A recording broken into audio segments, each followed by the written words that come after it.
பொதுவா 2 கட்சிக்கு இடையில கூட்டணி அமைஞ்சதுன்னா, அந்த 2 கட்சிக்காரங்களும் வந்து சந்தோஷப்படுவாங்க. அத உற்சாகமா கொண்டாடுவாங்க.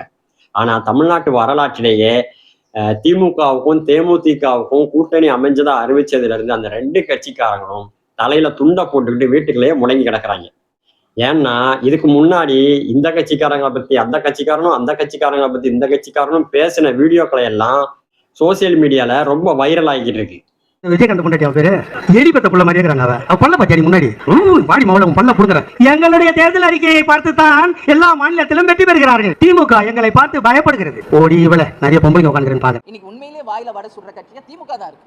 இப்படி ஒரு பொருந்தா கூட்டணியை உருவாக்க வேண்டிய கட்டாயத்துக்கு திமுகவை வந்து தமிழக வெற்றி கழகம் தள்ளி இருக்கு. சரி, மூச்சுக்கு மூச்சு தமிழக வெற்றி கழகத்தை பார்த்து அவங்களோட கொள்கை என்ன, உங்களோட கொள்கை என்ன, கொள்கை இல்லாத கூட்டம்லாம் கூவுனீங்களடா. உங்க கூட கூட்டணியில சேர்க்க போற தேமுதிகவோட கொள்கை என்னன்னு அவங்க கிட்ட கேட்டீங்களா?